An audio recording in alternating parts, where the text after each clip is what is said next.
Welcome to Discovering 615, the podcast celebrating the people, places, and stories that make Middle Tennessee amazing. Here's your host, Rob Thacker, realtor with eXp Realty, better known as Thack Attack 615.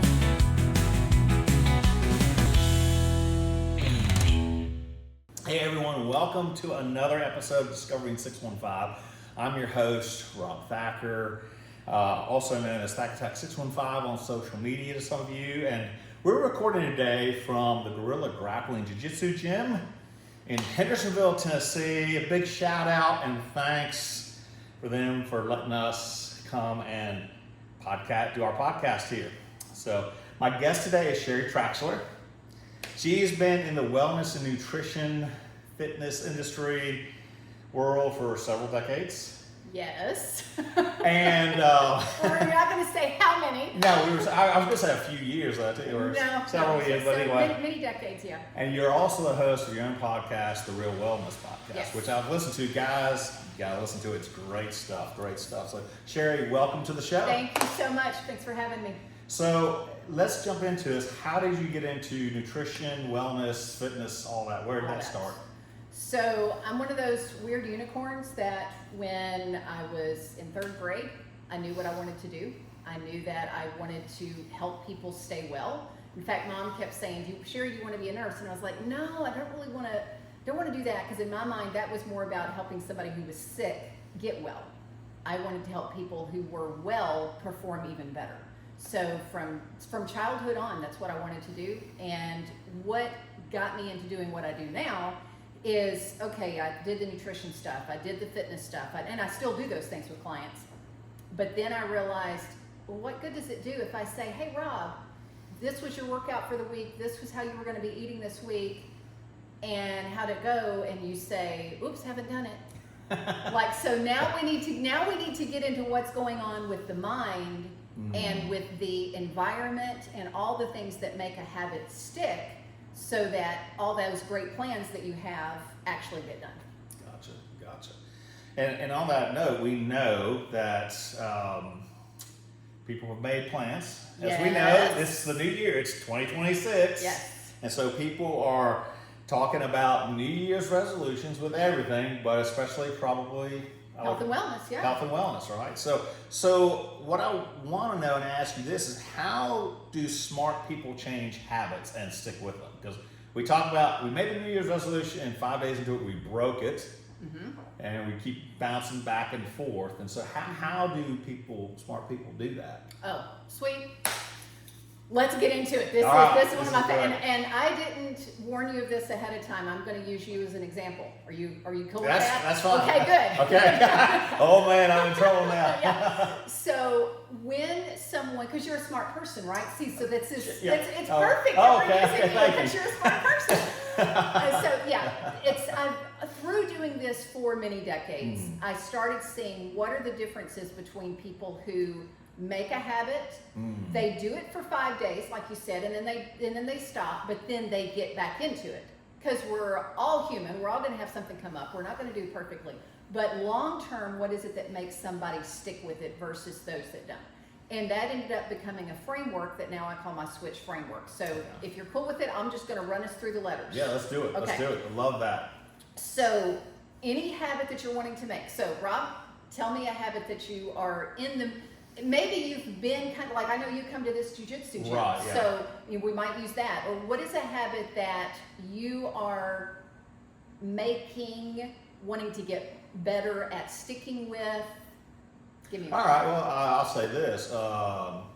Getting more mobile, dropping weight, because obviously with jiu-jitsu, it helps me to be lighter, plus health, long-term health, being a grandfather now and stuff like that. So, I want to drop weight, get down, but I've always had a problem with weight going up, down, up, down. My sweet wife Elizabeth has said, honey, you get down, and I've never seen you yo-yo. I'm like, I cut sugar out, I'm doing this. Where am I going wrong? Yeah.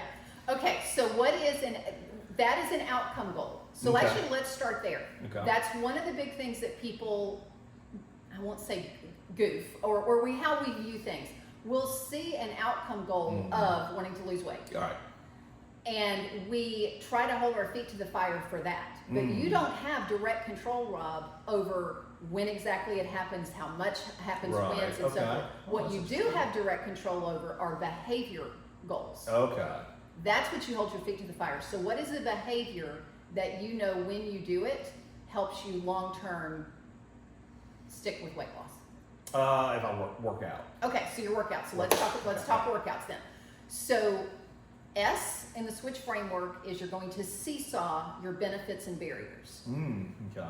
You want your benefits to be really big and high. You want that to be the heavy side of the seesaw. You want the barriers, the challenges, the things that get in your way to be really light and low. Okay. So give me two benefits to weight loss for you. I mean, to working out for you. Weight loss is one. We've already Weight talked loss about is that. one. Also, mentally, I feel Okay. better. All right. Clear. All right. Clarity. So if we were taking this as a deep dive, we'd be like, okay, list as many things as you can. We're not doing that. We're just high level, two things: weight loss, mental clarity. Now we take it to another level with those. Why is the weight loss important? Why is the mental clarity important? Well, mental clarity is important because I think better and clearer, Okay. and I can make better decisions. Better decisions. Better decisions. Okay.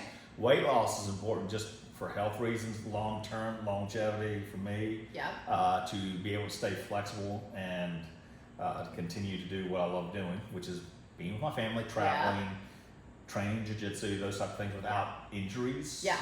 Yeah. Without all the With all soreness, the that soreness you were and talking about inflammation. earlier. Yeah, that's what I was worried about. Yeah. Little off before talking, we were just talking about his soreness. Yeah. So what I encourage you to do is, and everybody listening, is whatever your why is, whatever that benefit is, go 5 layers deep. So you want to have better decisions. That's a second layer for you. Then you would say, why do I want to have better decisions? And you keep digging down. Okay. Had a client who, years ago, we were sitting at a coffee shop talking, and his goal was to go to a gym 3 days a week. Great, similar to yours, working out. Okay, why do you want to do that? When we went through the 5 layers of why, his bottom one, the one that was his inner driver, was he wanted to have more energy to make more money so that he could buy a large plot of land, put a lot of homes on it for his family in perpetuity. So he would know they would always have a place to go no matter what went on in the world. And when he said that, his eyes teared up, and I was like, okay, we've got the benefit now. So now it's not Wednesday afternoon, I'm tired, do I want to go to the gym or not? It's Wednesday afternoon, I'm tired, do I want to leave a legacy for my family or not? Gotcha. So that's one side of the seesaw. We load up that side. Now let's make that other side light. Your barriers. What are the challenges for you, the barriers for you coming to jiu-jitsu or getting your workout in? Sometimes it can be business. Sometimes it can be fatigue. I just don't feel like doing it now. It's funny because my wife will always say, Elizabeth will always say to me, you're in much better mood after you come back from training. And I keep telling Angie that. Yes. And it's true. It is true. It's so true. But I could easily talk myself out of it, or maybe I didn't, maybe I didn't get enough sleep and I'm feeling tired, or, Right. and so Right. that type of, or maybe it was my nutrition, which Yeah. was horrible that day. Yeah. I ate a Whataburger instead of, just eating Instead of some chicken and salad or or whatever. fish and salad or yeah. lean beef or whatever. Yeah.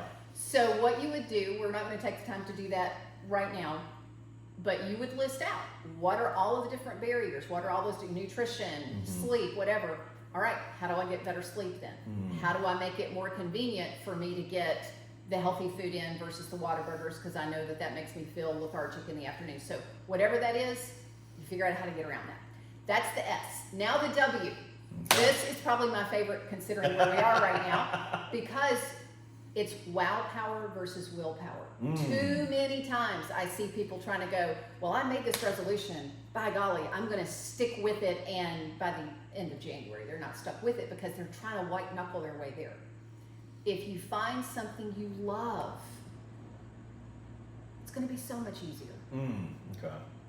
What is the thing that when you're, not just the end result, but as you're doing it, it has that wow power factor? For you, I'm going to guess jiu-jitsu is one of the things. Right. Because this is your home gym. What are some of the other things in your workout that make it fun for you to work out? I think it's just one thing is knowing the results that come from the workout. Okay. Again, having more energy, being in better shape. Again, one of the long-term goals, being actively fit with my grandchildren, because like I said, I've got 2 right now.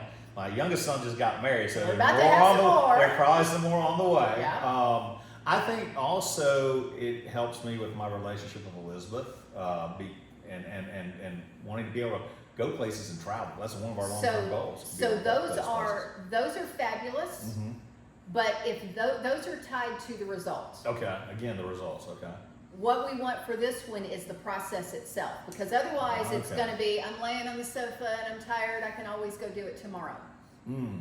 No, what makes it enjoyable enough to do the day that you had planned on doing it? So the process itself, what would be something that would make that enjoyable? I enjoyed working out. I mean, okay, so you enjoy I enjoy doing it. When I get up and do it, I enjoy working out, and again, I feel better after doing it. Okay, so when you get up and do it, we're going to come to that one in a minute, so Okay. help us remember that. Yeah. The I is immersion. Immersion is what can you do within your environment to keep it top of mind, to make it easy for you. So this is that, put your workout clothes out the night before if you're going to be doing a morning workout. One of the things I always did for this was I kept because I went to a gym that was by my work when I worked corporate, I kept my gym bag on Sunday night full of all the clothes I needed for that week. Oh, wow. So that, and then that was kept in my office. And then I had little, plastic grocery bags that I would bring the sweaty clothes home in. That would allow me never to get up in the morning or get to the gym and go, oh, I don't have my t-shirt. Like, nope, I've got 5 of them in here for the week. I'm set, no excuses. So anything you can do in your environment to make it easy, to immerse you in that. The T, this is team. This is what, again, I keep coming back to the jiu-jitsu since this is where we are right now. It's who around you is supporting this. Who's on your team? You've mentioned Elizabeth. Yeah. She's encouraging you to do this. Your people that you are counting on and that they are counting on you when you're coming to a gym like this. Who else can be on your team to help you keep that habit of working out? Well, I think one person, obviously Corey, our instructor, because he and I had that conversation before. Yeah. What are you doing to improve your jiu-jitsu skills and things like that, which is great. So that's another person. I think my oldest son, who has a nutrition and health background as well. He and I have those conversations. Good. And so having that with, again, with all my kids, that's the other, I think, key. And then some close friends too. Good. Good. Yeah, that is critical. In fact, there's some research that shows, as much as I love all of my switch framework, there's some research that shows that the team, is the deciding factor. You can have all these other things in place, but if there are people in your life who are trying to pull you away from your goal instead of push you toward it, it's going to be a defeat for you. So C, we've got 2 C's. The first C is a micro commitment. Okay. This relates to when I get up and do it. I enjoy it when I get up and do it. So a micro commitment, Rob, is something you can do no matter what. On your absolute worst day, you didn't sleep well, you didn't eat well, you're exhausted. A micro commitment is not, let me give you an example of what it's not. A micro commitment is not, I want to walk 4 miles, so I'm going to walk 1. That's still a stretch if you're sitting on that sofa exhausted that day. A micro commitment is, I'm going to put on my walking shoes. Okay, gotcha. If you're wanting to eat more vegetables, a micro commitment is not eating one. A micro commitment is putting them on your plate. Gotcha. So for your workouts, what is something that moves you in the direction of that you could do? And there's 4 real benefits to a micro commitment. I'll give you this and that'll help you form it. It keeps it top of mind. It's not about achieving the habit. It's about just keeping it on your mind, because you don't want to get to the end of a week and go, oh dang, I forgot to work out this week. Keeps it top of mind. Something is better than nothing. It decreases the pain of change for you. Let me give you one example for me. So I am working on journaling becoming a daily habit. Right. I know how good that is for my brain. I know how it rewires the brain. And I've been a journaler off and on all my life. But my micro commitment is I touch my journal. That's it. I don't have to open it. I don't have to write one sentence, because if it's time for bed and I'm having trouble keeping my eyes open and I'm like, oh, I just can't do this today. I don't have to. I don't have to think of any words at all. I touch my journal, and that keeps it top of mind for me. So for you, for your workout, what would be a micro commitment?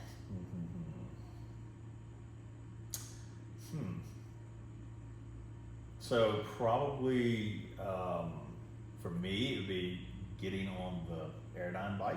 Okay, there you go. You don't have to pedal. You don't have to pedal it. You don't have to, just getting on it. I had a guy that showed up at a conference, and I did not know him. He walked up to me and he said, "Sheri, you have changed my life." And I was like, "Please tell me." I love hearing that I've changed somebody's life. This is great. And he's like, "Well, you don't know me, but you spoke at a conference 2 years ago and you talked about this thing called a micro commitment." And I had always had this treadmill. You're mentioning the Airdyne bike reminded me of this. He's like, I had this treadmill in my house that I never used, because in my mind, I thought I had to get on it for 30 minutes. And, in the morning, oh, I got up late, I don't have time for it. In the afternoon, oh, I'm too tired to. I made a micro commitment to get on it. Exactly what you're saying. He said, in 2 years, I've not missed a day. So he says, sometimes I walk for 5 minutes or 10 minutes. Most of the time now it's 30 minutes, but I'm at least on it. So that's the first C. The second C is, what are you going to do to help yourself be more confident? We won't dive into this, but I just want to conceptually give it to you. You as a person, Rob, are confident. That doesn't mean necessarily that you have confidence that you will do every new habit. Right. And so for confidence, what you look at is, what are other things in your life that you have overcome, that you have built a habit in, and what were the skills and personality traits to help you build those habits, and then we transfer them. So that's the C. And then the H is hyper-focus. This one is, if I could just jump out of my skin, I would. This one is so important, because it would be funny to see the comments. I'm going to encourage you all, comment with this podcast, reach out to Rob, and let him know prior to this podcast how many New Year's resolutions or goals that you set for the year. And what we often do is, starting January 1st, we say, I'm going to make these 27 changes in my life. Ooh. 27 or 13 or whatever. It's, in other words, it's a lot. And we keep up with them all for about 3 days, and then some start falling off, and then eventually everything falls off. I encourage folks, maximum 3, ideally 1 or 2. Eventually that 1 or, it's not that for the whole year that you're just going to keep that 1 or 2, Rob. It's that right now, if you're wanting to really get in, the working out is easy. It's a habit. It's a no-brainer. You say, okay, for the month of January, that's the thing I'm focusing on. It's going to make other changes, because, oh, what is it that got in the way? Sleep. Okay, I guess that means I need to work on my sleep a little bit too, or my nutrition a little bit too. But you focus on one, you get some traction there, and then once you get a little bit of traction, okay, now I can layer in a second, a third. And so by 6 months from now, you've got a few habits built and space for other new habits to keep coming in. Okay. That is the framework in a nutshell. Great. All right. Good deal. Go forth and conquer. Go forth and conquer, yeah. So and if I'm hearing you right, our problem is, and that's so key, Sheri, in terms of, we come in with 27, 30, a dozen habits instead of just focusing on 1, 2, or 3. Yeah. And it's not, a lot of people think, oh, that means I can't do these other things. No, you will eventually in February, in March, in April, but this month, focus on one, because if you think about, why is this important? Each one of those habits has different barriers that you've got to problem solve. Oh, okay, I tried this, it didn't work. Okay, I tried this. Oh, I was going to go to that gym, but it ended up being too far away. So now I need to find one that's closer to my house. So you're going to have to troubleshoot that habit. And if you're trying to troubleshoot 10 different habits at once, it's not going to work. Okay. Good to know. Well, Sheri, where can people follow you?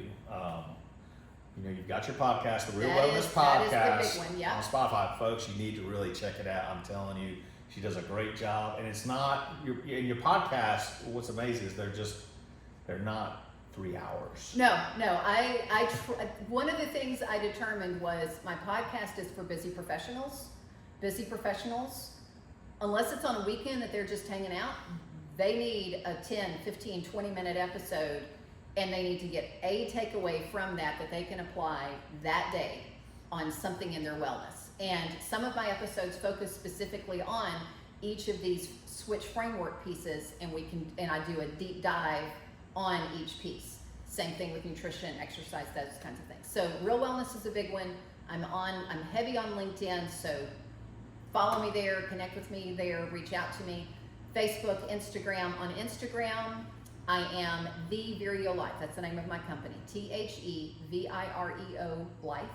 And that's also how you can reach me through email. I answer all my own emails, Sheri, SHERI, at TheVireoLife, TheVireoLife.com. All right. Well, Sheri, thanks for coming on today. You are so welcome. I loved it. I loved it too. Hey folks, you need to take some of these challenges, go with it, go forth and conquer 2026. Yes. Thanks for listening. Have a great day and God bless. See you.